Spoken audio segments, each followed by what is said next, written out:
এই নাও জল। আজ না ভূমি পার্টি আছে, তাই ভাবছিলাম ওখানে যাবো আজকে। আরে ওই আমার বন্ধু সুমিত আছে না, ও একটা নতুন অফিস খুলেছে, তাই ছোট্ট একটা পার্টি দিচ্ছে। তুমি বললে যাবো, না হলে তোমার সঙ্গে বাড়িতেই থাকবো। ঠিক আছে যাও। কটার সময় আসবে? ওই 10টা সাড়ে 10টার দিকে চলে আসবো। তুমি চেষ্টা করবে একটু তাড়াতাড়ি বাড়ি আসার। হ্যাঁ হ্যাঁ, আমি তাড়াতাড়ি আসার চেষ্টা করবো। খাবার বানাবো তোমার জন্য? না, আমি খেয়ে আসবো ওখান থেকে, তুমি তোমার জন্য অর্ডার করে খেয়ে নিও। ঠিক আছে। আর থ্যাংক ইউ। সবাই কোথায়? সবাই তো চলেই আসবে, কিন্তু তোকে আমি 7টার সময় আসতে বলছিলাম আর তুই 8টার সময় আসলি। আরে ভাই, তোর বৌদিকে বলছিলাম কোথায় যাচ্ছি, কখন আসবো, এগুলো বলতে হবে না? আরে ভাই, তুই এত ভীতু, এখনো বলতে পারছিস তাই তোর? আরে ভাই, বলতে তো হবেই। আচ্ছা তুই একটা কথা বলতো, আমি জবটা ছেড়েছি তাও কতদিন হলো? কত আর হবে, ওই 6-7 মাস। 1 বছর।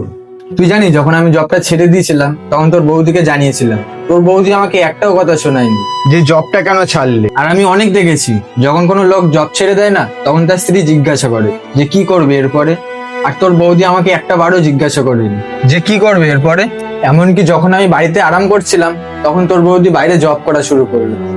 কিন্তু সে আজ পর্যন্ত এটা বুঝতে দেয়নি যে পরিবারটা আমার টাকায় চলছে নাকি তার টাকায় চলছে। বাহ ভাই, এটা তো খুব ভালো কথা। ভাই, তোকে আমি এটাই বলবো যে তোর যখন বিয়ে হবে, তুই তোর বউকে সবসময় সত্যি কথাটাই বলবি, যে কোথায় যাচ্ছিস, কি কারণে যাচ্ছিস, কতক্ষণে আসবি। কারণ সে মেয়েটা তার পুরো পরিবার ছেড়ে তোর কাছে এসে রয়েছে। ঠিক আছে, ওইসব এখন বাদ দে, ওদেরকে ফোন কর, ফোন করে জিজ্ঞাসা কর যে কখন আসবে। পার্টিটা করে তাড়াতাড়ি বাড়িতে যেতে হবে।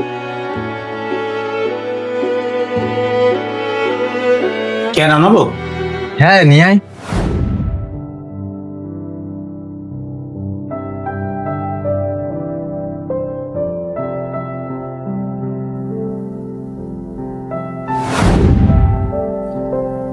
কি হলো? ও কিছু না, তুমি তো সকাল থেকে রাত অব্দি কাজ করে হাঁপিয়ে যাও, সেই কারণ। তাতে কি হয়েছে? আমি 1 বছর আগে চাকরিটা ছেড়ে দিয়ে ঘরে বসে আছি। তুমি কখনো এটা বলোনি যে আমি কেন ঘরে বসে আছি, কেন টাকা কামাচ্ছি না। তুমি কখনো এটা বুঝতে দাওনি যে আমাদের দুজনের মধ্যে কে টাকাটা কামায়। আমি এতদিন ধরে বাড়িতে বসে বসে খাচ্ছি, আর যখনই টাকার প্রয়োজন হয়েছে তুমি আমার মানি ব্যাগে টাকাটা রেখে দিয়েছো। আমি সবই জানি। এই যুগে যদি পুরুষ মানুষরা টাকা না কামায়, তার বউরা অনেক কথা শোনায় তাদের। একমাত্র তুমিই আছো যে আমাকে কোনো কথাও বলো না, আর আমার পাশে সবসময় থাকো। আর লোকে ঠিকই বলে, জীবন সঙ্গী ভালো হলে আর তার সঙ্গ দিলে প্রতিটা পুরুষ মানুষই রাজা হয়, আর আমি সেই রাজা। আমার তোমার উপরে পুরো বিশ্বাসটা আছে, তুমি লাইফে যাই করবে ভালো কিছুই করবে। থ্যাংক ইউ তোমাকে আমার পাশে এভাবে সবসময় থাকার জন্য।